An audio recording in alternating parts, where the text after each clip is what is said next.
તો સરકાર તરફથી હાલમાં પેટ્રોલ ડીઝલમાં જે એક્સાઇઝ ડ્યુટી હતી તે ઘટાડવામાં આવી છે, પરંતુ કેટલીક એવી ચર્ચાઓ છે કે આ તો અત્યારના ઘટાડી છે, આવનાર સમયમાં ભાવ વધારો હજી પણ થઈ શકે છે. આ બધી જે અફવાઓ છે તેના પરથી સરકાર વારંવાર જે છે તે લોકોને સમજાવીને કહી રહી છે કે કોઈ પણ અફવામાં ના આવવું જ્યાં સુધી સરકાર તરફથી કોઈ જાહેરાત કરવામાં ના આવે.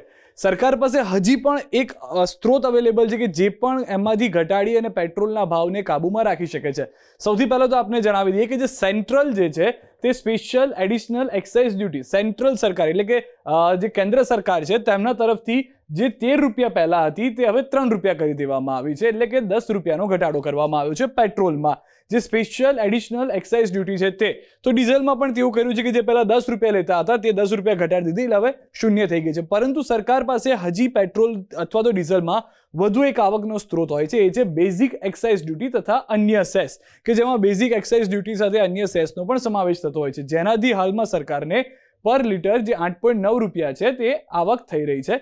કુલ જે આવક હતી તે પહેલાં 21.9 રૂપિયાથી પેટ્રોલમાં, જે હવે 11.9 રૂપિયા થઈ ગઈ છે, જે અહીંયા આગળ 10 રૂપિયાનું રિડક્શન કરવામાં આવ્યું છે પેટ્રોલમાં તે છે. તેવી જ રીતે ડીઝલમાં આપ જુઓ તો ડીઝલમાં પણ જે 10 રૂપિયા ઘટાડ્યા ત્યાર પછી પણ તેમની પાસે બેઝિક જે એક્સાઇઝ ડ્યુટી છે, બેઝિક એક્સાઇઝ ડ્યુટી અને અન્ય સેસના 7.8 રૂપિયાની આવક થઈ રહી છે. કુલ 17.8 રૂપિયા પર ડીઝલ મળતા હતા, જે હવે 7.8 રૂપિયા થઈ ગયા છે.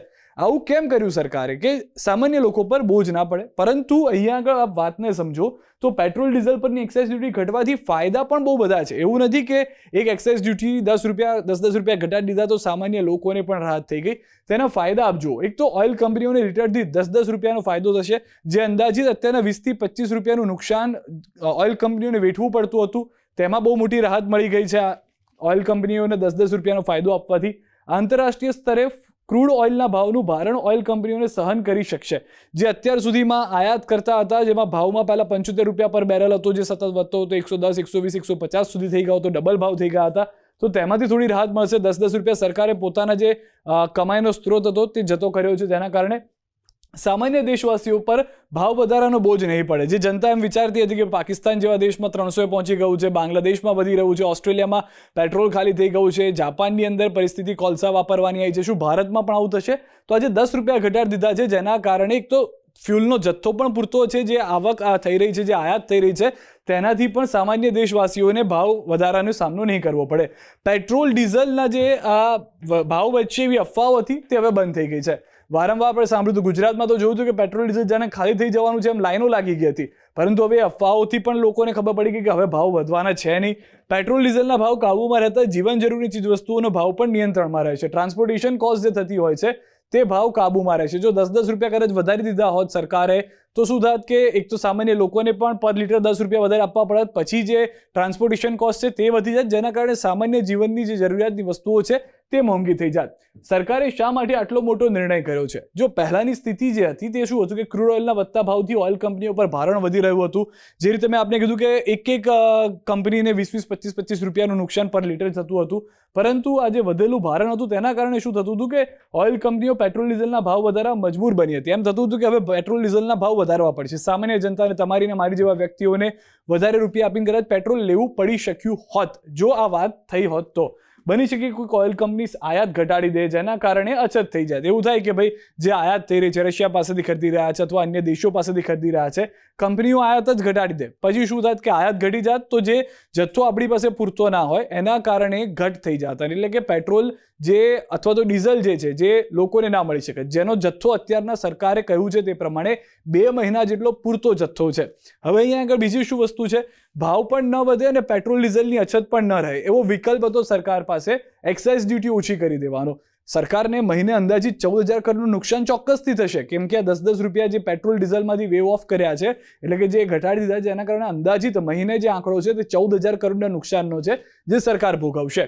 પરંતુ અહીંયા શું થશે કે સરકારના હસ્તક્ષેપથી પુરવઠો પણ નિરંતર રહેશે, એટલે કે જે કંપનીઓ છે એ જે જથ્થો આયાત કરતી હતી તે આયાત પણ રાખશે અને એની સાથે સાથે જે ભાવ છે તે પણ સ્થિર રહેશે. પરંતુ અહીંયા એવું પણ છે કે આયાત જ્યારે કરે છે કંપનીઓ તો એનો ફાયદો એવું ના ઉઠાવી અને બીજા દેશમાં આપવા માટે, કેમ કે ભારત જે છે તે રિફાઇનરીઝનો દેશ છે. ઘણી બધી કંપની રિફાઇન અહીંયા આગળ કરી રહી છે ઓઇલને, એટલે કે ડીઝલને અથવા પેટ્રોલને, અને પછી બીજા દેશમાં મોકલે છે. સરકારે અહીંયા આગળ થોડા ઘણા પોતાના સ્માર્ટ મૂવ યુઝ કર્યા. તેઓએ થોડો એ રીતે ઉપયોગ કર્યો કે જે નિર્યાત કરવાનું હતું, નિર્યાત જે કરતા હતા તેમાં થોડો ટેક્સ ઉતારી દીધો, જેથી 1500 કરોડ જેવી આવક પણ 10-15 દિવસમાં જોવા મળી શકે છે. એટલે કે જે નુકસાન છે તેને થોડું સરભર કરવાનો પ્રયાસ કર્યો. જોકે મોટું નુકસાન છે જે સરભર કરવું શક્ય નથી અત્યાર પ્રમાણે તો, પરંતુ હજી પણ સામાન્ય વ્યક્તિને જે વધતો ભાવ જે છે તેને કાબૂમાં રાખવા માટે, જે રીતે મેં કીધું કે જે સ્ટાન્ડર્ડ બેઝિક એક્સાઇઝ ડ્યુટી આપણે જોઈ હતી કે જે હજી પેટ્રોલમાં અવેલેબલ છે, તે વધતા ભાવને કાબૂમાં લેવા માટે ઓપ્શન છે. કેન્દ્ર સરકાર દ્વારા એક્સાઇઝ ડ્યુટીમાં ઘટાડો કરી દેવામાં આવ્યો છે. હજી બેઝિક એક્સાઇઝ ડ્યુટી